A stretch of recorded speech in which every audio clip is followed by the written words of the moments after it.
but this is your debut album. How do you, what made you feel like Target T was the person to trust with your sound, with this, thing that's been so long in the making? I think, we were going for a long time, and then COVID happened. Before COVID, bad times. I just made that up now. I heard that in the pub actually. It's pretty good. No, I heard that there. No. Anyway, that happened. COVID set us back for a while, and we were just looking for something a bit. Oh, that's your phone, guy. We were looking for producing for a long time, and then obviously in Ireland, the degrees of separation in Ireland are quite small. Everybody knows somebody who knows somebody. So we heard a story that Talent T was in West Cork. Speaking about us in West Cork, we're in West Belfast, because probably you couldn't get further away from each other. We just heard a rumour that he liked us, and we got his number off a fella who knew a fella. it's actually not even a lie. This is true. It's kind of like when Americans meet Irish people, and they're like, do you know Michael Murphy? I'm like, you get annoyed? I'm like, I actually do know him. Fuck's sake. I don't know everybody, but I do know him. Anyway, we just heard that he liked us, and then we got his number of a friend and texted him. He was like, literally 2 days after, we went to the studio and did fine art in like 2 hours. Wow.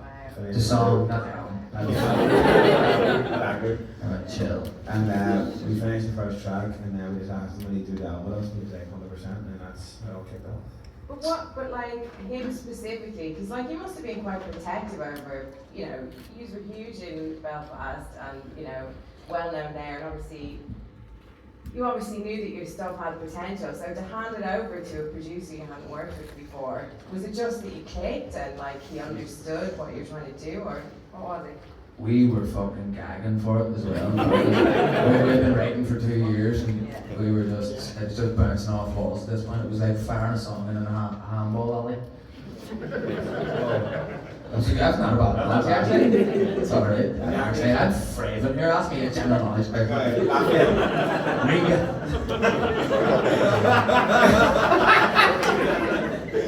We definitely clicked. That was his ways. I think the big thing for us, he always pushed us to look introspectively, this is my second language. His English is very good, isn't it? Yeah, I started in London there, it's very good. He's always pushed us to look inwards and look at Ireland and what we can do. We was sending documentaries all the time about the North, and we sent him a documentary, Dancing on Narrow Ground, which is about. Has anybody seen it? Dancing on Narrow Ground. Anybody seen it? It's on YouTube. It's good. It's about young ones taking ecstasy just after the Good Friday Agreement, and basically how all their political ambitions would dissolve as soon as they take ecstasy. I don't know if it was the pills back then. I heard it quite strong, but I think that your tolerances were all just better back then, folks. But I think that's kind of something that we always talk about is how young people. Both sides really can't feel proud and don't care about the politics that came before them, and I think that documentary really represented what we believed in. And I've been down the Sandy Road in the top of July when they were Orange Men marching. I brought our videographer and manager, Patter, O'Gallagher. I brought him down there to take some shots, and I was smoking a giant, just relaxing, watching the Orange Men march, as you do, taking it in the sex. And then there was a little young polar hats and trippy. Weirdly enough, there was little young fellas started singing character behind me, right, see, and I was kind of stoned as well, a bit paranoid because I was trying to what was he doing there? No, right. If these fellas want to be at the content of me, I'm sure they're not going to be singing a song in Irish. And terrible way to be paid up though. Singing your own song. But they actually weren't there. I turned around finally, and there was 12 of them, they all went Belfast, and they were like, what's up you doing here? I'm the crowd, and they were just like, I believe they said, what are you doing behind enemy lines? Fucking good, alright. And we had jokes about me being there, and then we had an orange march, and I think the piss out of them, and they took the piss out of me, and we shared a bottle of Belfast, and I think that was I think that's a role that. That's progress. I think that's a It road. fucking is though. I think that's a road of humour and like comedy has, especially for our generation, who's the generation that came after what happened. For us to deal with the past is comedy and dark humour. As all Irish people deal with all drama, a joke. Yeah, it's true. And talk to me a little bit about growing up, where you grew up in the North of Ireland in Belfast, because like we'll get to the film and we'll talk about drugs as well in a little bit too. But you know, in the film there's this kind of I don't know, you refer to as hoods and like I want to say ne'er-do-wells, but that's a very old-fashioned term. Nerdy-well? Did you fucking plot that link here from the 1600s? What the fuck's a nerdy? Nerdy well FC. Like mischief. Fifth division. Like hoodlums, like, do you know what I mean? The way Nerdy? you're Is that, describing them, I've never heard that. you're missing the point of my question. Sorry. What were you like growing up? Like, tell me about your experience. Paint a picture of what it was like. I think it's a lot more different than what it is now as far as like relations are concerned with like both sides of the community. Like there used to be, this is fucking ridiculous, right? There used to be the one good like indoor water park, right, with slides and shit, was in Lisburn, which was a predominantly like. Was there a few from Lisburn? We got a couple of aquatic Lisburns in. And it was a real like paramilitary run area, but they had the best slides, which is kind of weird, which is strange. So I remember we all used to have like when we were kids, whenever we went there, like you had to get a bus or a taxi or whatever it was. You usually went with a youth club, and we all had to give each other different names, like British names, genuinely. So he'd be Nigel. I'd be William. But that's dead serious. Like we used to have to do that because that was the sacrifice you had to do for a good slave. We used to have a youth clubs and everybody on the bus, right? Now everybody before you get off, what's your name? It's all like fucking full of like Waldorfs, Sebastians and all these fucking mad. But I think that's the thing about like the generation before us, like how they felt about going to the city centre, or the trauma they felt is that they passed it on to us. I remember going to the national slides, and then we need a browse name because it's dangerous. Like anytime You get stuck. you get stuck. You were called Patrick, they get stuck. But like, I used to leave my granny's house. My granny grew up in Falls Road in the 30s and 40s, and like every time I left the house, she would like, watch out, there are people getting stabbed everywhere. Like there was. Yeah. Just that was He's just sliding his knife in his back pocket. That's the same thing. That's the same thing as the names you say. There's people for us that's carried that trauma, and I think that's what we have in the movies is intergenerational trauma that is carried, and it's like it doesn't necessarily mean there's a real threat there, but you still carry that. And like every time I left my granny's house, she's like, "Watch out, you won't get murdered." That's how she felt every time, even though there was nothing there. As it's going about all down shades. And there's like a lot of our family members or whatever that like if they smell boot polish, because the Brits always had their boots polished so well, so when the houses were being raided it was always so traumatizing for my man and their family or whatever. Your man hasn't polished since? My man's shoes are stinking. She refuses to. That's a sign of British occupation. My man's got lovely shoes on. We're in a simulation. Do you think people know about this stuff? Like when obviously you're doing a lot of these interviews now, promoting the album, your music talks about this stuff a lot. Like doing interviews at the Times, where, do you think people are ignorant about what went on in Ireland? Particularly as well, I mean, obviously you go to America quite a lot, the band is quite big there, you're doing a lot of stuff in the UK. Do you feel like you have an obligation or responsibility to tell these stories? It's not our responsibility at all. It's all over the internet. But, what? Wikipedia? You can change it yourself if you disagree. Fuck, I don't, we're not this fucking, I just want to say threesome. We're not this threesome band. We're not here to teach people Irish history. There's enough books, there's enough fucking websites about it there. Obviously, I feel like in England in particular, obviously you're not taught your history, and that you're taught these glory days of empire without realising about the fact that, like, you know, actually there was, I'm sure most people know here, there was never a famine in Ireland. Oh, spoiler! Last episode of Fargo. Anyone here? There was more than enough food in Ireland, and during that time the food was all being exported to the front lines where the fucking next colonial fucking power was, which was in India when they were invading India. So they were taking all the cocaine. All our cocaine, all our real fucking Cali weed. They were sending all our oats and all our fucking, there was enough food to keep us sustained. And the Irish population has actually never, ever, recovered. So see, people in Ireland complain about immigrants. There's more than enough room. We still haven't recovered. Yeah, I think Dead right, thank you. Fuck Conor McGregor! Oliver Schnapp. Scumbag. Oh, what do you call it? Immigration's only ever a good thing. The woman boxer. Boxer from Dublin. Still there. Katie Taylor? Yeah, Katie. He's the one. He's the one. I think in terms of what you're saying about America, I don't think we're here like fucking on a free man, what's the word? Crusade to educate everybody, but we go to America, we like to remind Irish Americans where they came from, because I think they kind of have a short memory in terms of their own history when they went to America and how they were discriminated against and how they weren't held in high regard.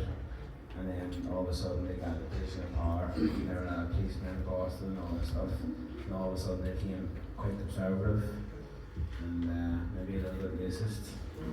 Not all of them, but like Most. most.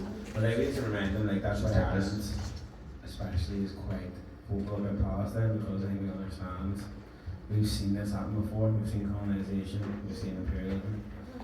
The same thing's happening again, they're taking land, they're restricting resources. On a much more extreme scale. Much more extreme scale, but it's the same process, and the same thing happened during the Great Hunger, as we call it. There was food there, but they weren't giving it to the Irish, and then all of a sudden people are dying hunger. So that's why solidarity for us in Ireland is very important. And during what they call the famine, we had like the Choctaw people from the Native Americans, and they sent over like, I think it was equivalent of 1 million. 1.6 million. 1.6 million, they weren't the rich people either, as you can imagine, and they sent that over, and just, I think that makes the people feel seen. I think that's what Palestine needs. They need to feel seen. Morale. They need morale, they need support, they need resources, but all it's important to feel like people are watching. Watching what's happening. They need to see, they need to feel like the world is watching. So you all have to do that.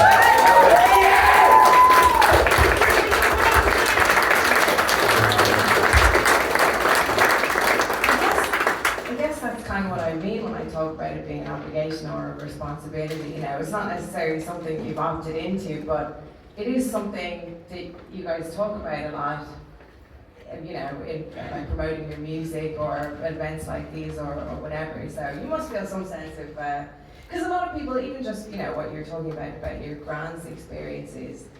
I mean, people, that's the kind of human experience that you don't really hear about that much in the media, so. We don't use it as a way of promoting our music. Sure, yeah. I feel like with our platform, it's important to talk about it. Yeah.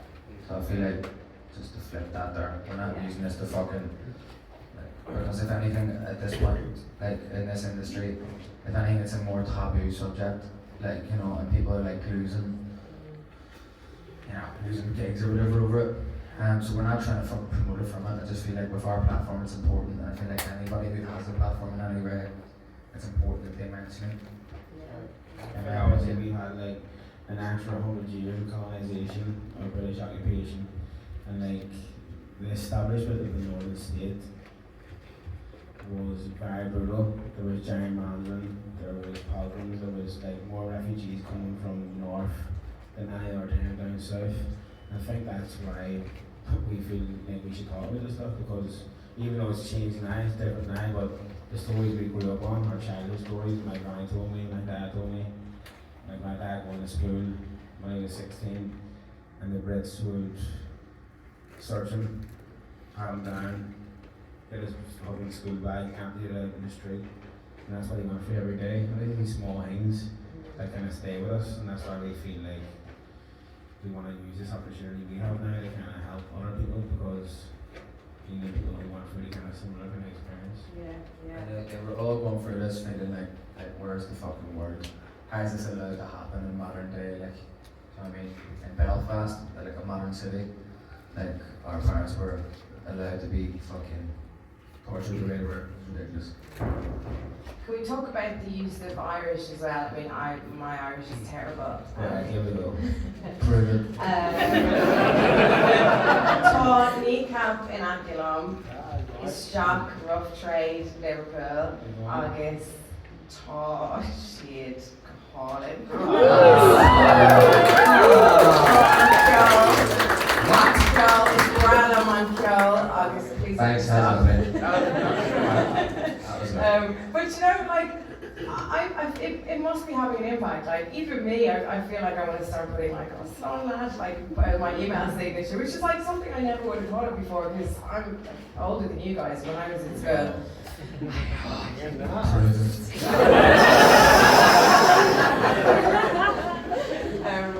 But I feel like when I was in school, obviously, you know, I've spoken to you guys about this before, like, being in school kind of makes you want to not learn anything, but it was just like, well, what are we learning a dead language for? And now I don't know, I just feel like it makes me realise the potential of it, like hearing you guys making music with it. Can you talk a little bit about why that's important to you and the impact that's had that you've seen? So, I feel, right, so the thing was, this, like, our island of Ireland has always been culturally, musically, incredible. Like, you go into any bar and you'll have 4 or 5 musicians in the corner playing incredible music on like fiddles, flutes that don't get any recognition, that are probably getting fucking 60 quid for a session.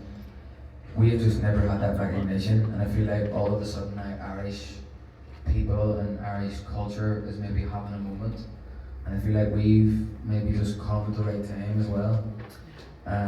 Like, we get this credit for like, oh, user, like, you know, reviving the Irish language or whatever it is, and I feel like the truth is, on the west coast of Ireland, like Connemara, Gweedore, all around that sort of area, Dingle, they are the families who have never broke the chain, who have never ever broke to English, who against all odds, against all, you know, it was illegal to speak Irish in the 1700s, like they fought against all oppression to keep the language alive, and they've done this for 2,000 years. These are the families. These are the areas, these are the families that deserve all the credit, not us showing up every now and again, singing a wee song, or like some Irish fucking actor saying a few words. It's all good, we accept it, always, but you know, the language has always been important, it's always been cool, it's always been musical and cultural, and we've the whole rest of Ireland to thank for that.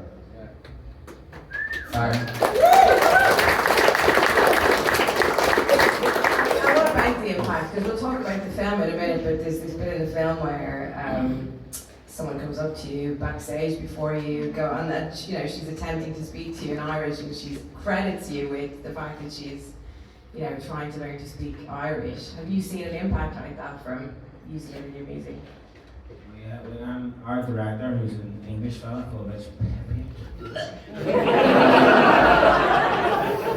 That's a joke. Actually, there's any chance of getting a vodka cranberry? Can we get 2? 2 vodka cranberries. Two doubles. Here, but Here, gentlemen. Some water if we don't Can we get get 2 double cranberries and a double water, please? It's possible, thank you. I'm not even joking. I'm going to be here for a while. 20 minutes, please. Yeah, our director, Rich Pepe, he's an English guy from London, lovely dude.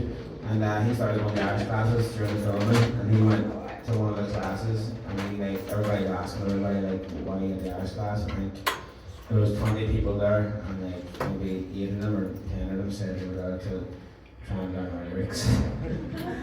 So we definitely seen definitely has had an impact. Obviously, as he was saying, in Belfast we wouldn't be speaking Irish if it wasn't for the heel cuts, the Bonnie Ball, a lot of great places. But like we're now part of a movement in Belfast, young people, like a subculture of young ones who speak Irish, and they want to kind of make their own stamp on the Irish language, and that's why like through our songs we translate a lot of like youth culture lingo, as they say. You've invented Irish words, right? Yeah, we recycle a lot of words. Recycle, okay. Yeah. So like Eugene. Yeah, we try to be as traditional as possible, but like we like. I'm not What's making the word I'm not for good grammar. cocaine? I'm not good grammar. Yeah, but that is actually important. He's making a joke there. Grammar's important. But it's important. Like you won't find much grammatically incorrect stuff in our songs. I thought that was important that we would rap about youth culture, absolute fucking filth and scumbaggery, but even the most traditionalists of Irish speakers would struggle to correct our work. and that's true. We've got fucking great Irish for young fellas from the Falls Road. You'll find that in our songs. If you learn Irish, you'll pick up Eugene, which is an old clay pipe in Ireland. Used to smoke tobacco one. Use that for a joint. Sneesh, which is cocaine we now use for, but it used to be snuff. Did you ever try that stuff? Did you ever try that stuff? Snortable. Have you seen this? You heard about this? Snortable tobacco? You ever tried it? It's funky as fuck. Good care. Sorry for the children. I'm saying children here. It's alright. Snuff is actually, it's like If I was pudsey, you'd be laughing. Look, and Jack his eyeball. That's how you lost it.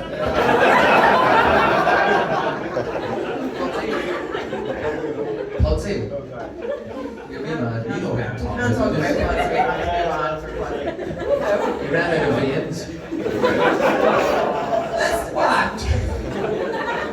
Let's talk about the film. Because first of all, can I ask you when it's actually going to be out for people to see? Because I feel like it won this big prize at Cannes and everyone's waiting to see it. When is it actually going to be I out to think it's see? out in England 23rd of August. Yeah, you just get it last. If you fly to Ireland on the 9th, you'll get to see it now. Reparations. Get it last year. If these are well behaved, there's a bit of the 23rd. You get a 30 Everywhere else gets it at 9th.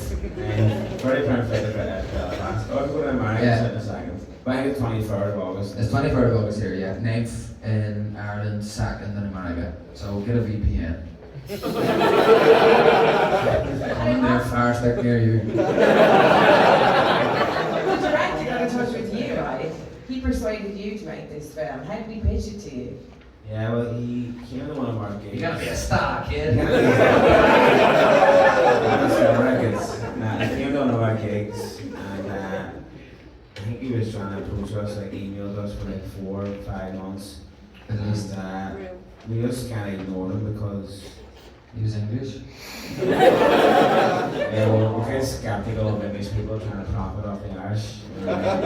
Just don't have a great track record with it. No offense, guys. Use hashtag not all of yous.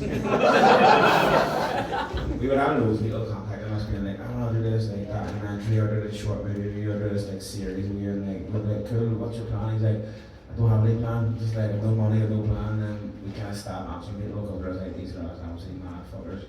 So then we eventually answered Rich, and then he bought us a few free Guinness. And then we did like buy a cat together. Sold. And then he just kind of pitched the idea in 2019, and then we started writing and kind of helping like put the script together. COVID happened, and then we came back to it, and that was it. And then he actually, I think it was good because he came with no preconceived ideas of Ireland. And I think like if you look at films that come from America about Ireland, like The Wild Mountain Town, We're all Irish. We're all fucking dancing around a bowl of stew and like fucking flash cottage and all this kind of shit, and like Spend our whole days looking for a 4-leaf shamrock. Fucking tortured all day trying to find I one. feel like your film is a literal polar opposite of that in every possible way. exactly. Has anyone seen the film Perfect. here? Yeah, I should have, but I felt sick. Oh no, well you get a chance. Like I seven? played Charlie Yeah. Clark. What made you sick? I should Brad? have seen it in London. And the But film Charlie made you sick? XCX. No, She made you sick? What'd I you felt do? sick beforehand. Oh, that's good. I blame Charlie XCX. If I ever see her, That's alright, she's a dead. Nice time I So saw I her. think that's the thing about the movie, like we made it, it was never made with the intention of anyone outside Ireland enjoying it. But like we were talking about this, like I don't know if anyone's seen Intermission. early movie, Colin Farrell, script. Is there a drink down there? Like a cranberry and vodka for two? Cranberry and vodka for two? This movie stuff's going down our head. I got a cranberry vodka twice. That's like that thing about the movies. We never actually, like the mission in all these movies, we never made it with any intention of anyone outside of Ireland enjoying it. Like when we went to Sundance in Utah, we didn't expect anyone to actually understand what the fuck's going on. And like we had like because there's words like they didn't, but they still laughed. Because they're American. But there's words like tout and dissies and all these like colloquial words that we were just like, surely they don't understand what the fuck's going on. But they actually all laughed, but at completely different points. I think they were laughing at their, when it went dark, they could just all see their reflection. No. Sorry. Sorry, Americans. It obviously, like, were you expecting it to turn into something with such, because it's amazingly high production value. Michael Fassbender's in it, you know, it's like Jerry Adams is in it. Yeah. I thought that was all. Yes! Yeah, cheer that back from the 80s. And here we are, Jerry Adams! Fair play, Jerry. Good on your show. Good luck with the elections. Yeah, somehow we got Jerry Adams in it, and like, we recorded the scene, and like he's a bit of a troll. And he came up to me with a script, and he pointed at a word, and he's like, "How do you pronounce this word?" And he said, "It's my real name, Carl." And I was like, Say it again? I was like, "That's cat. It's K-A-T. Like, there's no other way to say that. I don't think like 3 letters." And he's like, "Try." And he's like, "I've got one more problem." And I was like, "Okay, it must be drugs." And he's like, I won't curse. It's the last thing I ever do is curse. So he changed the word fuck to flippin'. It's not like we've never had a flipping line of cap before, is it? It's not an end up. Sorry, kid. Up the front there, I'm really sorry, mate. You American? Oh, good.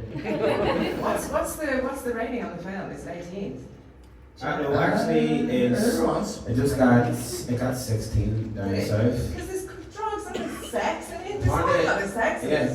Just Sorry for being real life. I apologise. I love real life. It got 16 down south, apparently, but I think it's going to be 18 in England. Apparently. And that's we're talking about temperature. Which is quite big. 16 down south, but the peaks will be 18 up north. You know, but we're a coast. Which is getting weird because like the south of Ireland is notoriously conservative in terms of films. They used to have that film banned and Now with novels. this sort of thing. Down with this sort of thing. Because of the priests. You're wearing your blue jumper. It's called the priest process.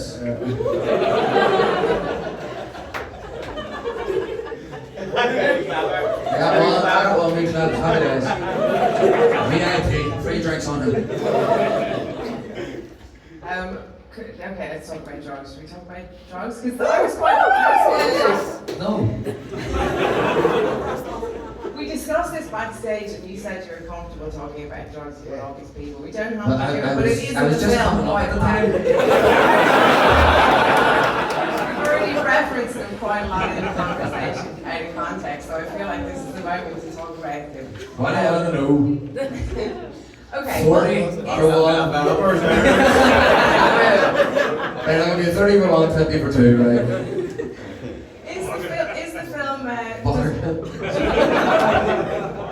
does it reflect your lifestyle? Because there is a lot of drugs in it, and it's not. She's not that. It's not There's really no useful, space right? talking That was an hour and a half. If you'd done that in an hour and a half, you'd be literally giving blowjobs to gates of heaven for a two. They're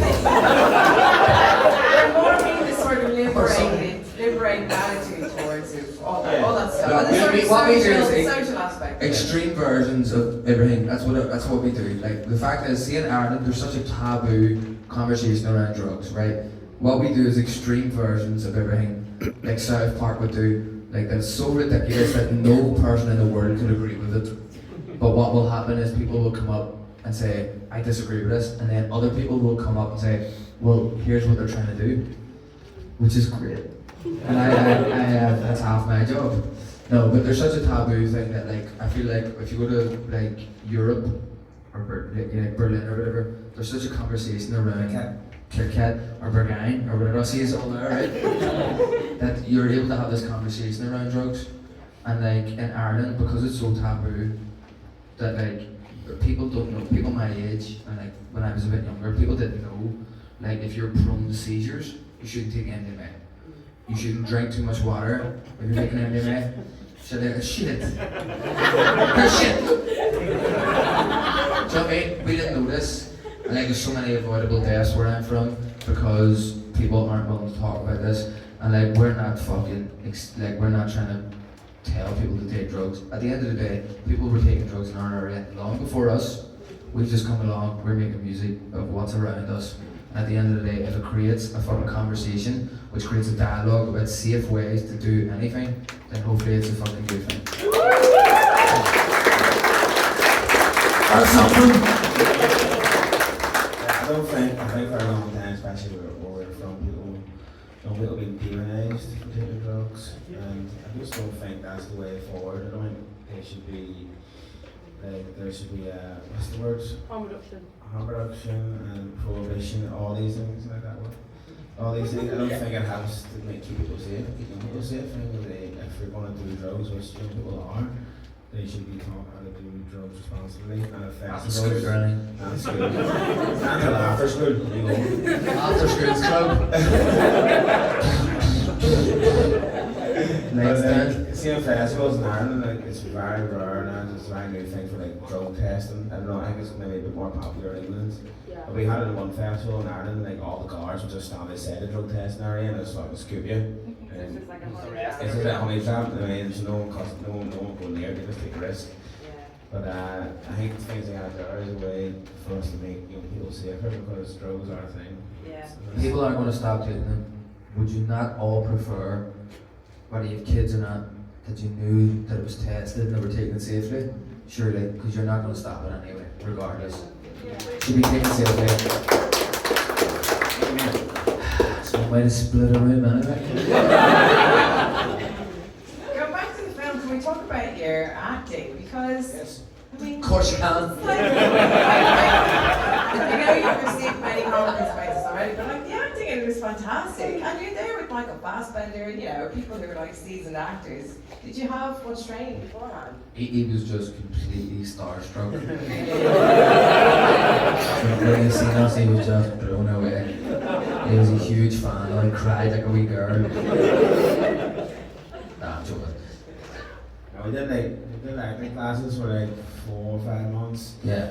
and we'd have to like stare in each other's eyes for like 10 minutes or something, or 5-10 minutes, which is a long time. I don't give a fuck how much you like somebody. You should never have to do that. I'm dead serious. Like, if there's love for a while, and you go, I hate this. You kind of fancy them for a while, you know, and then you start hating them again, sure. He hasn't quite got to hate me yet. Yeah, we did acting classes for like 4 months, obviously never acted before. Yeah. And like the first day on set, you love that one? The first day on set, I mean, I think it was like, it's very rare to have the whole crew out to watch the first scene of the movie, and there was like 60 people watching us do the first scene. And we stayed up to drink for like 2-3 months before filming, like getting the shape like healthy at least. And then the day before we were shooting the first scene, we were staying in a hotel, the Carrickdale, and we got absolutely pissed, like drunker than I've ever been, and it was the most hungover I've ever been ever in my life. After doing so well for 2.5 months, the first day of filming, just the building up it, first day of filming, and the whole cruiser. So hungover, like our faces are all swollen, and our eyes are like barely open, and like we're doing it. If you see the movie, we're doing the scene where we're taking a hold of the ground, so You'll see even it. I for our You'll see it. hungover You'll faces. see it. But actually, we did even though we're back home, we did alright, and everybody was they were calm down after that there. And, But it makes a difference with Fassbender on set. See, having such a professional. the catering got way better. Oh, the food was great when he was about. Yeah, fucking proper plates and everything. Everybody up their game, you know, which was good. I wanted to ask you about something which I find quite interesting. Working for the BBC, you know, Six Music have obviously played this a lot for the BBC. I'm right here. I made the BBC.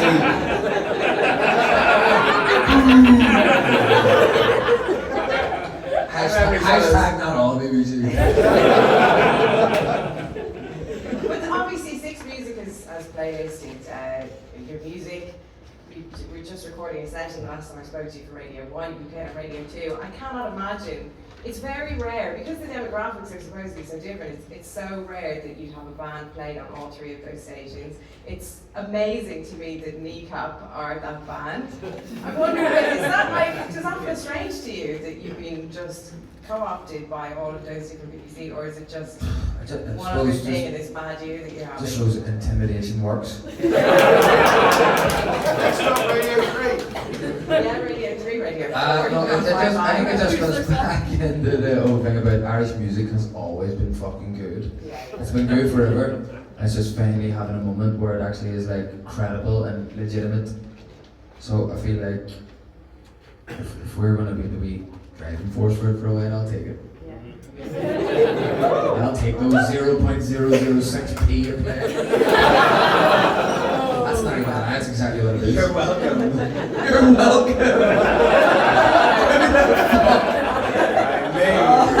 Who the fuck said that? Wow, you just had me spoiled. Oh, you did?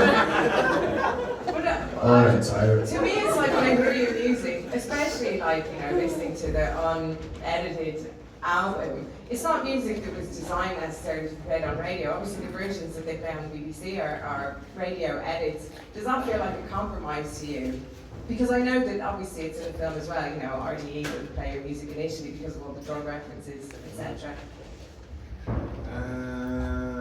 Like, there's one thing saying you can't play the whole song, but like a compromise is like if you bleep fuck, I'm not gonna feel like, you know, Jerry Adams in the 80s. I think they actually did bleep the word Irish on the BBC the other day, in Irish. Yeah, you can't say tone. ours or Can you say tone? Well, we could say, we were allowed to say heroin. Who's making up these rules in the BBC? Can't say Irish.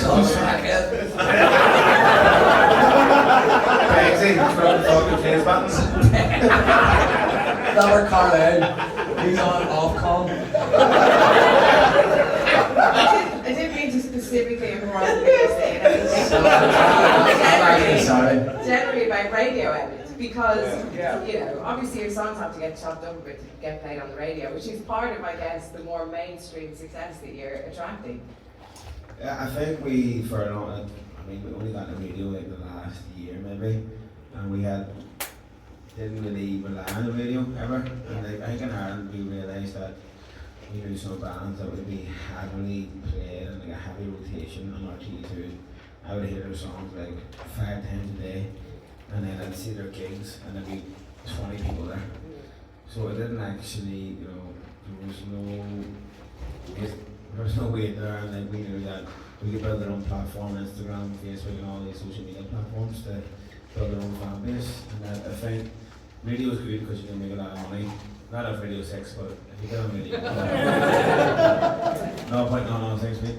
But Alright, Radio 6. it's alright. But we just need to build our own platforms and build our own fan base and get our own gigs. And that's how we got here today. And then we finally got signed by Heavenly Records. If they're here. If you're up there, Best guys ever. And then we got here and we got a movie and all these things. And it's kind of based on just us not relying on the mainstream platforms, us building our own platform. Yeah. So what does that? Because there's an interview on the album where there's sort of this English guy talking to you about how he can get you a Brit Award. And it's like, think about it. What is? he's got it. It just made me think. You know, there are obviously all of these markers of success that traditionally a band would be going for, getting playlists on the radio, getting Brit Award, blah blah blah. What does success look like when you picture your future success? What does it look like to you? I think because we started off this band rapping in a language that not many people speak and understand, that we had no intention, didn't give a fuck where it went, because I mean, if we wanted to drive towards that or drive towards making a video, we just Rap Chinese. Chinese, because the average person is Chinese apparently. But it's just a fact. It's a fact. But Musically, like. but like obviously we're using the Irish language and never used music before, so we never actually thought about Google it. oh, I fell, sorry. But obviously, because we started off in Irish, we didn't actually think about these things ever, because we never thought we had a chance. And then we never thought about it. We just thought that people in Belfast and our friends enjoy this music. But I think the way people consume music these days is different. And I think maybe we got a bit of confidence. Like in Ireland, people never had. There's maybe a bit of embarrassment or shame around the language. Like I grew up speaking Irish and always spoke Irish, but I never felt that cool or relevant in terms of the mainstream. And then now things are different. Like they have like BTS before they join the army. Against their will. Against their will. Tell you what, their brains are sharp. But you had them selling at Wembley or twice or something. Like I think that's the way music's consumed these days on Spotify. Like we had a girl in one of our gigs in San Francisco. I think she's called Lauren. If she ever sees it, legend. She's not here now, but she's in San Francisco. But she was at one of our gigs in the front row and she rapped every word, all our songs. And I came up to her after her, speaking Irish to her. She's like, no, I don't speak any Irish. She had every word of every song phonetically. I was just chatting away to an Irish thing. That's harder to do that than learn a language. I was chatting away there, she's like, I don't know what the fuck you're talking about. It's funny on about me.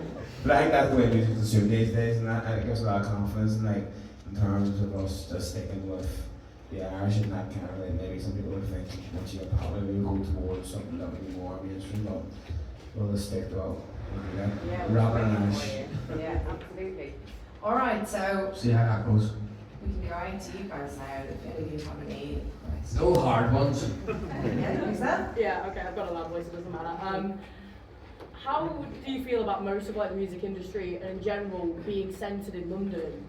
Let's face it, it's a shithole, okay? I've just moved out of it. I fucking hate it. So how does that impact the creation process? Obviously, having the release party there really this week, you know, having a lot of that culture be so London-based that it almost feels that like you can't have those opportunities elsewhere.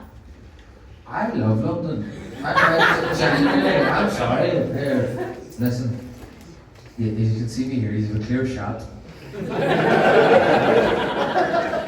I like London. I think it's good crack. I think it's a misconception about our band that we hate. People try to put this narrative that we hate British people and all this stuff, but like English family and London, especially in England, is a massive part of Irish history. It's the British government. It's great when it's great when you're not there for long, but Yeah, when you're but surrounded by it. But there's so much like it's such a melting pot of culture. Like we stay in West London, there's so much like West Yeah, African West. people there and Jamaicans and all that. I think London has so much to offer and it's such a central part of Irish history, and that's why people try to paint us that we have some sort of hatred towards England, where we actually don't. We have a lot of love for England. Just that diversity. It's just the Tories Tories. people. It's the Tory government. I don't think The Tories are there, that's the main reason. Exactly, I don't think the Tories serve anybody. I think that's the same here in Liverpool, the same in the north. And I think we've had enough time being ruled by Tory white people, telling us, giving us government budgets and all that stuff. And I think London has a lot to offer. And I think when we go there, we might have the key that's why we kind of flourish there, because he had such a mix of cultures there. We met a lot of his friends, and that's why. I think that's Ireland in general. We're a country of immigrants, and we've immigrated all over the world, and I think that's the special thing about Ireland. Always are, always will be. Yeah, and the thing- They try and kick people and the thing out, is they're not gonna. Exactly, and that's why we find it ironic that now there's a tiny like far right movement in Ireland that tries to like talk about immigration as if we It's the have. same here. Yeah, same here, as if we have immigrated all around the world, Australia, America, New Zealand, all these places. And I think people immigrating is a natural course of the human condition. We're always Progress. Yeah, we're always going to. So I think London, I mean, not all Londoners, but I think some places in London, but not the Tories, like. But the Jamaicans. And Richard Sooner, Yeah, right. he's a clown. Richie Sooner. They call him Richard Sooner, he's a clown.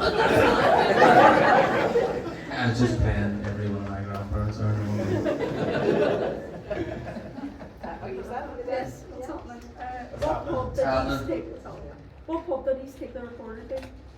What reporter? The one that called us British? I brought him to the fucking, to the motherland, to the Hawthorne. The Hawthorne bar, which isn't even on Google Maps. Generally, not on Google Maps. There is one Google review. The street is, the one Google review is avoid it. I said avoid it. Everyone's in the toilet doing drugs. Everybody's drunk, it's dirty, and everyone's doing drugs. It's the one review. Maybe that's why you're Perfect. That's 5 stars. Tell you what, I was the only one there that night. Right. I brought him to the fucking good spot, right? Out of my way, didn't have to. Right? And he was like a proper, one of them, like, It was sad. he fucking clearly wasn't. Clearly wasn't, he let on, he's in a manipulator. So I bought him two pints, brought him upstairs, into the wee private room and everything. Well, I say private room, it's just like fucking, Where they keep the attic chairs. and I sort of felt so nice to him. Lovely bar though, Hawthorne bar. The Hawthorne bar. It's in a housing estate in Beachmount, and it's like a row of houses. It's a house pub. Basically, it's the last house in the housing estate turned into a pub, and it fits about 40 people. The 40 people. And they're all serial alcoholics, but that's why it wants to be a pub. Yeah. It's an alcoholic wouldn't waste his time in a shit pub. No, that's a fact. That's a fact. There's about 600 years worth of jail time in the place. Yeah, so I'll never fucking bring him back anyway. He's a target, isn't he? He's fully in the wall.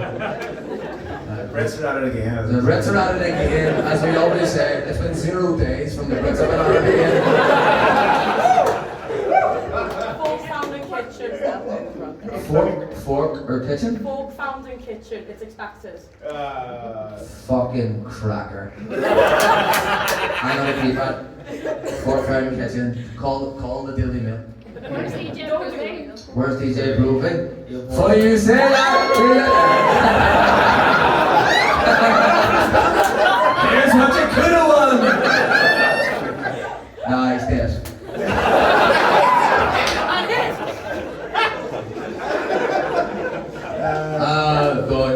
God, he's in court. He unfortunately had a newborn baby there. Unfortunately for us, selfish cunt. Fuck's sake doing this tour on our own. He's back home breastfeeding. He's starving. Just got time for a couple more before the sign. You guys are signing next door. Signing Are next. you? Oh fuck. I'm trying to get number 1. Everybody buy 2 albums. So anybody who's I see us next door.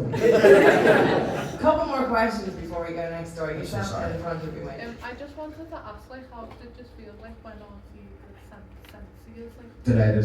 The best thing ever. Over the moon when we were. I preferred the sound quality of the Jimmy Kimmel performance to theirs. Like, I felt like they were. Today she. Sorry, you're talking about the Late Late Show? Yeah. When you did the late. Oh, we were shit. the Late Late Show. I didn't think it was awful, but I just. It was thought, awful, like, no. they The just did Late Late Show was notoriously bad for its sound. It was as rough soon enough, as she's yeah. done it, everyone was like, Their "That's shit. the sound, Oh. like the sound guy needs to go." We went, Yeah, No, yeah. no, it's No, we got rid of That's that. We all had that's shite. the same guy in the night. It's notorious for its sound. It's actually. crazy though to think, like, obviously it's an Irish, like, team. Yeah, I don't think they're there for And it's yeah. just like you think they wouldn't have done that. They I just know, did. Oh no, they'd love to make us look silly. Most bands that come off, they don't But enjoy you the know, sound like there. before you went on, like, did they say to you, like, we can't have anything that would like sway audiences and things? Yeah, Oh, Like, they yeah, told us that? Yeah. and Yeah. stuff like that. Yeah, we Like, got would that. that have been with anything, like, in terms of, like, not just Palestine, or would you, like... They didn't actually. No Henrik Larsson jerseys. They didn't give us like. the king, God, king.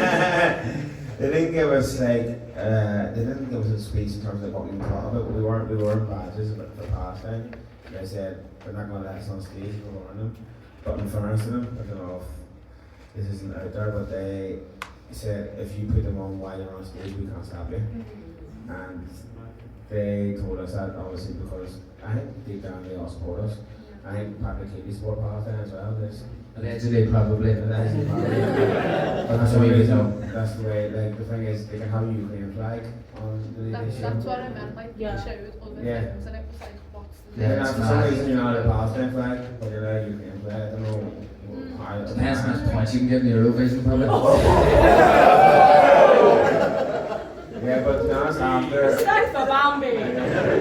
Fuck's sake. That's a good joke. To be fair to Patrick Keeley, he chatted to him after and he's a very smart person. He knows the crack. I don't know what the crack. I don't know what the crack is in RT. They have some sort of obligation to be impartial or whatever the fuck that means these days, even though the genocide happened. I don't know how you can be impartial to the genocide. Yeah, I that's don't know. what I No such thing as being impartial to the I genocide. don't know what the crack is. You're on one side or the other.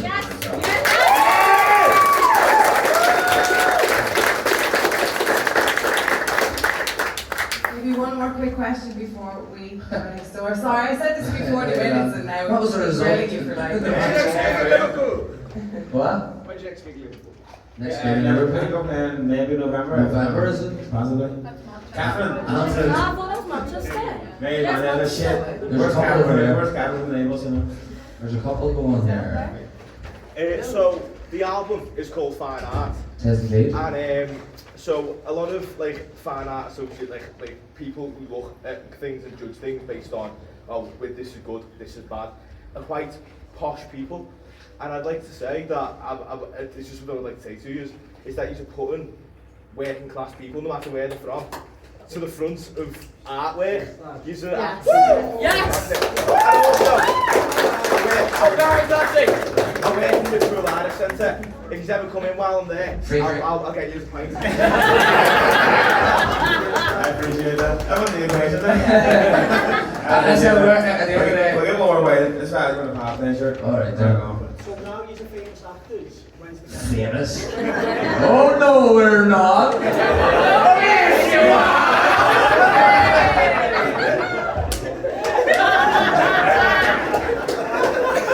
When's the guest slot in Ross and the Rood? And the fucking money's right now, boy. When the money's right, I'll be there, I'll be going. This looks like a murder. Is there a Liverpool lost in the room? Is there a first city of Liverpool? Brookside? Brookside? Brookside? What's the money like? Finished for 20 years. Fuck's sake. I'll just fill in for Sadio Mane, it's no problem. I mean, if there's an ad for Guinness or something. Maybe I'll do anything. Churchill. Alright, Tesco Express. we'll wrap it up there. Thanks so much everyone.